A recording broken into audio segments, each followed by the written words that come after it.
Well, a very good morning once again. If you just tuned in, broadcasting to you live from the Cape Town City Hall, where the budget is going to be taking place at about 2 o'clock this afternoon. And of course, that's where we'll see the Finance Minister Enoch Godongwana getting up and talking about the finances that are available to the different departments and what the money is going to be used for and the key priorities. And certainly there are many key priorities as we enter into what has been a very difficult start to the year 2023.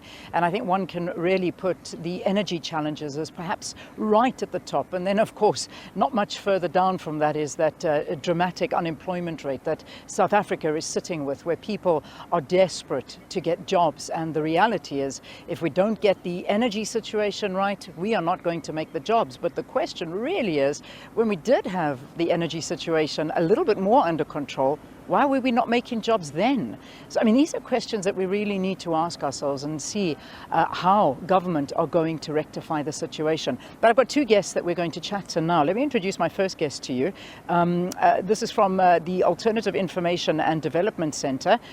Dick Fosland is an economist and researcher, and he joins us now to talk to us. Good to have you. Thanks so much for joining us. Leah, good morning. So, I mean, you know, let's talk austerity measures, because that is your sort of strong point in coming in and having a look and seeing how hard government can be, because we know there's an election coming up next year. The masses are what they are hoping for will vote, but the reality is that where do you find that balance between austerity measures and winning the vote of the popular? Well, there's no balance to be found in such a dilemma. I think that if this would be a progressive finance minister, or maybe he is privately, but not as a finance minister, he's not. But if he would really take a bold measure, he would abandon the austerity plan that was announced in the midterm budget in October and say that we can't follow this harsh austerity plan. We can't implement this so-called primary budget surplus, as was decided both in last midterm budget and in the midterm budget before that. It's impossible. With the infrastructure crisis that is now hitting the country and the hunger among sort of in large sections of the masses in townships and informal settlements and by unemployed workers, we can't continue along this path. So that's what he would do. And I mean, I can give you an example. I know that the public sector workers will march today. And if you look at the midterm budget, you will see that what is penciled in, well, first they had this one-sided 3% increase last year. But if they would follow through on the plan in the midterm budget, then they have a 1% increase of the wage bill for public sector workers. So, I mean, if there was a clash last year with the public sector unions, the clash will be even harder with the public sector unions if he goes along this path. So he has to abandon it. He has to leave it there. That's your call, is to abandon these austerity measures and actually pump the money into the places we need it. And you and I were chatting offline, and I mean, one of the big things, of course, is the lack of job creation. But when you look around, every single town, every single city in Johannesburg, infrastructure is falling apart. You desperately need people in that industry for the upkeep of just government buildings and hospitals, schools, police stations, you name it, the rail infrastructure. Everything needs workers. And that's a gap. Yeah, I mean, there is plenty of jobs that needs to be done in the country. So how come we have an unemployment crisis? And in my view, or I think it's obvious, it's because the public sector is too small as the share of the whole economy. So it would be, what is needed is a massive public sector works program where you employ a lot of workers as they are. This is not a sort of fourth industrial revolution program to repair Durban, where over 50% of the water is leaking out into the ground, or the sewage problem in Durban, or the water problem in Johannesburg, or the pot potholes or the sort of water plants that are malfunctioning and so on.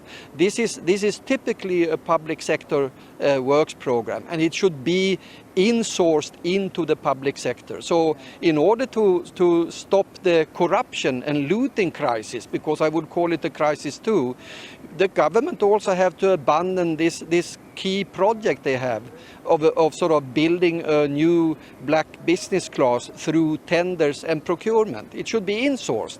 And of course, there you also can have a affirmative action based on to sort of adjust for the old apartheid legacy.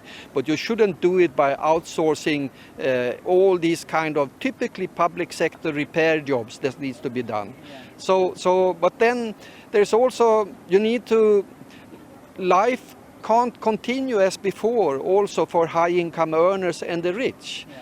You have to increase tax rate and the tax pressure on the high income earners, the upper middle class and the rich, something that was cut some 15, 20 years ago. How much more can the middle class handle though? I mean, yes, if you're talking about the exceptionally rich, but I mean, the middle class are struggling at the moment. I mean, because they are carrying the burden of the entire nation on their shoulders.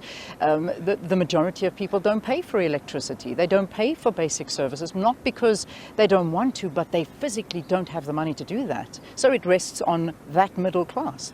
I'm sure that a majority of high-income earners, so people who are earning 500, 600, 1 million rand and above that, I'm sure that they would be convinced to contribute more to the public sector if the looting and the corruption crisis of the government could be handled. Yeah. But you have to have a moral authority as a government to sort of uplift the situation of the vast majority of the country. And you don't do that with the 350, continuing the 350 grant now, which we expect to be in this budget. You have at least to start to introduce a much higher social grant system.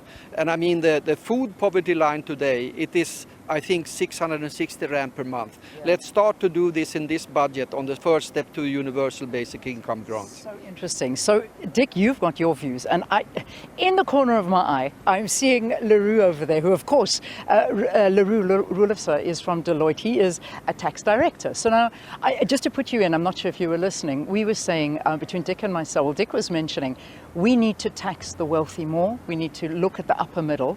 And the reality is we need to up the grants. Can we afford that? Can the middle class afford more taxes? And what are your predictions in terms of tax for the budget? Nice to see you, by the way. Morning, Leanne. Yes, there are lots of questions in there. Can we afford to tax people more? South Africans are overtaxed. There's a question as to whether or not the wealthy could be taxed more. Who are the wealthy? How do we define the wealthy? And what are the taxes that they pay already? Our tax system is a progressive system on the income tax side. The more you earn, the more you pay tax. Our maximum rate is 45%. It is high comparatively speaking to other countries. We want the wealthy.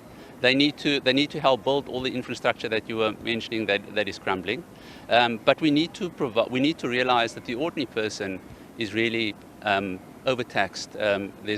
Just paying the bills monthly is an enormous challenge.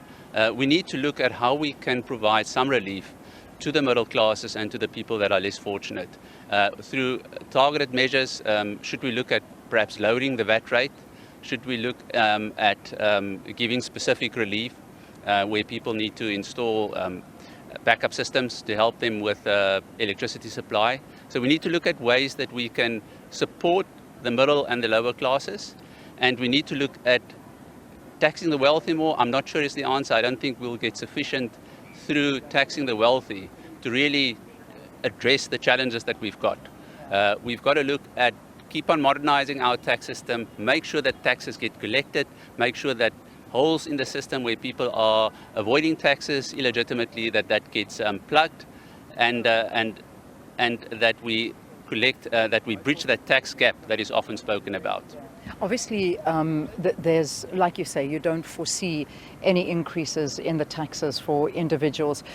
company tax and hidden taxes. I mean, we don't realize that everything we touch is taxed. I mean, we could talk to the fuel levy, we could talk to the sin taxes, we can talk to plastic bags. Those are also taxed. I mean, literally the air we breathe is taxed. Everything is taxed. So where is the minister going to be sneaky? I mean, he's always finding somewhere else, whether it's a sugar tax or something else. Where else is there? Do you think he's going to find this money? I don't think this is going to be a tax budget, to be honest. Eskom is so important. I think we pay enough tax already.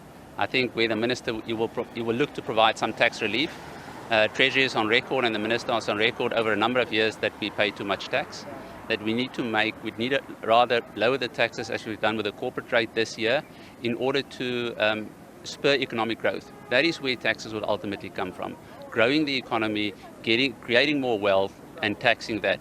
I think the minister, if he's going to be sneaky, it will be on the positive side, provide relief on people that install solar systems to help with electricity and providing some form of fiscal relief for inflation and the effects that has on upping people's taxes. So I don't think there will be increased taxes.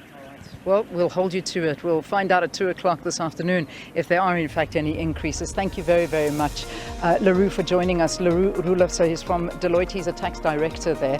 Let's quickly take a break and headlines after this, then sports news, and we'll have some more for you here from Cape Town. Stay with us.